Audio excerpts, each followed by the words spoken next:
For decades, the movement of money has relied on a static architecture of banks and clearinghouses. While developers have spent 10 years promising that crypto-native systems would replace these intermediaries with fast, theoretic digital nodes, those projects rarely found a way into the pockets of everyday consumers. That changed this week in South Korea. Shinhan Card, the country's largest card issuer, announced the integration of stablecoin payments on the Solana network across its entire customer base. 28 million active cardholders now have access to stablecoin payments through their existing banking app. This rollout converts a theoretical payment rail into a functional commercial utility used in standard retail environments. Despite the scale of this integration, it passed through the Western financial news cycle as a minor technical update. Most observers missed the fact that a major financial institution just moved a population the size of a large nation onto public blockchain rails. This deployment moves the stablecoin conversation into a new phase. A major economy has demonstrated that public blockchain infrastructure can support the transaction volume of a national credit portfolio, shifting the technology from the laboratory into active production. South Korea provided the necessary conditions for this transition. With high mobile payment penetration and a digitally literate workforce, the country's economy was already prepared for a move toward tokenized value. Technology alone didn't drive the shift. The government provided a specific legal framework. The 2024 Virtual Asset User Protection Act established the ground rules that allowed traditional institutions to integrate digital assets without the threat of sudden regulatory reversals. Shinhan Financial Group is a cornerstone of the regional economy. Their decision to adopt this infrastructure creates a precedent that other institutions in the Asian financial sector will be forced to evaluate to remain competitive. This wasn't a sudden pivot, but the conclusion of a multi-year engineering process. The integration is the visible result of a long-term effort to rebuild the underlying plumbing of the bank's payment system. Shinhan bypassed several high-profile alternatives. They moved past the high transaction costs of Ethereum and chose not to wait for the Bank of Korea to finalize its own centralized, sovereign digital currency infrastructure. They chose Solana for its specific engineering characteristics.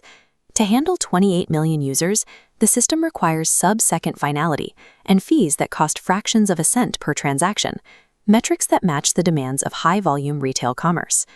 Traditional payments bounce through clearing networks, taking days to settle. Stablecoin transfers move directly from customer to merchant in seconds. Cutting intermediaries eliminates fees, adding up to hundreds of millions in operational savings at Shinhan scale.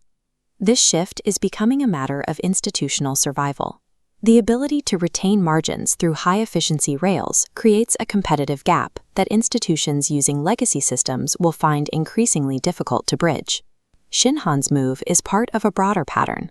In Europe, banks are utilizing the MiCA framework to launch digital tokens, while Japanese firms are integrating blockchain technology into their domestic trading platforms. In emerging markets with high inflation, the shift is already an economic reality. In countries like Argentina, businesses are turning to dollar-denominated stablecoins to protect their earnings from the devaluation of local currency. This transition brings new operational challenges. Moving a national payment system onto a public blockchain means the bank is now dependent on a network it doesn't fully control, one that has faced technical outages and performance issues in its early years. There are also geopolitical consequences. As more international commerce moves onto stablecoin rails, those systems become increasingly reliant on the US dollar and the American companies that issue the tokens, creating a new layer of financial dependency. Despite these hurdles, the network effects are compounding.